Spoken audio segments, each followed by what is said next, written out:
आधार card के भारत में का उपयोगिता ही हमका बतावे की आवश्यकता नहीं है, काहे कि आधार कार्ड के मदद से आवेदन से लेकर निवेदन तक के हर काम में आधार कार्ड की उपयोगिता साफ तौर में रहा थी। किंतु देश के एक हिस्सा से ऐसा अजीबोगरीब खबर सामने आ रही है जहां एक कलेक्टर के द्वारा भगवान के आधार कार्ड मांग लेगा। अब पुजारी जो है भगवान के आधार कार्ड जो है ढूंढ रहे हैं, फिर रहे हैं। विंध्य क्षेत्र के या पहल बघेली न्यूज चैनल में हम कनिष्ठ तिवारी अपना परिचय का सब जनन का प्रणाम करी थी और शुरुआत करी थी ये बेहद अजीबो गरीब खबर के, जो ने अपना परिचय बताया दी कि उत्तर प्रदेश के बांदा में एक मंदिर के पुजारी जो है भगवान के आधार कार्ड की जरूरत थी। जिला के कलेक्टर के द्वारा पुजारी से भगवान के आधार कार्ड दिखावे खातिर कह दी गया। दरअसल जो है यह पुजारी मंदिर के जमीन में उगाए गए गेहूं का बेचे खातिर सहकारी खरीदी केंद्र का रहा, लेकिन पुजारी के पास जो है भगवान के आधार कार्ड नहीं रहा है, ऐसे उनकर फसल नहीं बिक पाई। पुजारी के द्वारा कहा है कि आपन खर्चा चलावे में परेशानी हो रही है। मामला जो है बांदा के अटारा तहसील के कुरहरा गांव के आए। यहाँ जो है राम जानकी मंदिर के पुजारी और मुख्य कार्यवाहक महंत राम कुमार दास एक सरकारी मंडी में 100 क्विंटल गेहूं बेचे चाहते। उनके द्वारा दूसरों के मदद से ऑनलाइन रजिस्ट्रेशन करावागा और मंदिर की जमीन पर उगाई गई फसल का बेचे खातिर सरकारी मंडी पहुंचे। मंदिर की जमीन पर जब फसल उगाई गई रही तो भगवान के नाम पर रही, ऐसे भगवान के नाम आधार कार्ड दिखावे का कहा। यह जो है 7 हेक्टर भूमि भगवान राम और जानकी के नाम पर दर्ज है। अपना पत्र बता दी कि पुजारी के द्वारा कहा कि पंजीकरण रद्द कर देगा, काहे कि आधार कार्ड नहीं बन सका। उनके द्वारा भगवान के आधार कार्ड कहाँ मिली।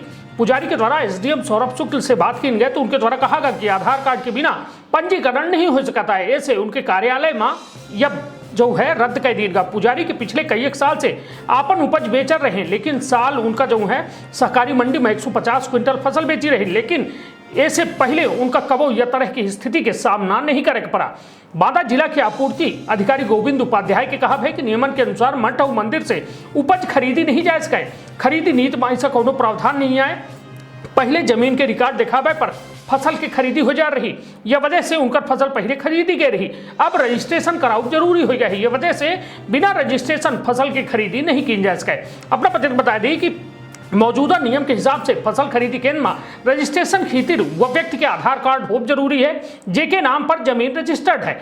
एसडीएम के द्वारा सफाई देते कहा कि पुजारी का देवता के आधार कार्ड दिखावे के नहीं कहा रहा, लेकिन उनके द्वारा जो है पूरी प्रक्रिया के बारे में बतावागा। एक है पुजारी के द्वारा कहा कि अगर हम मंडी में फसल नहीं बेच सके तो खर्चा का कैसा पूरा करब और अपन भोजन के व्यवस्था कैसे करब। तो निश्चित तौर पर यह एक बेहद जो है दिलचस्प मामला है और यह मामला का निश्चित तौर पर सरकार का एक बीच के रास्ता निकाले के पड़ी। कहे कि यदि राम जानकी मंदिर के नाम से कोनो जमीन ही तो आखिर वहाँ के फसलन के यदि सहकारी मंडी में कैसा बेचा जा सकता है, यहू की व्यवस्था सरकार के लगे हो चाहिए कि एम कुछ न कुछ विकल्प हो जाए। कहे कि आधार कार्ड का जो में रजिस्ट्रेशन में कहा जाए कि पूरा आधार दिनगा है कि वहीं के आधार पर जो है रजिस्ट्रेशन हुई, तब सोची कि अब भगवान राम और जानकी के आधार कार्ड कहाँ बनी और इनका कौन अधिकारी इनका यह में आधार कार्ड के आवश्यकता ही कि भगवान राम और जानकी के आधार कार्ड देख के सहकारी बैंक मतलब सहकारी समिति में खरीदी केंद्र में ओकर मदद मिल पाई। तो निश्चित तौर पर एमा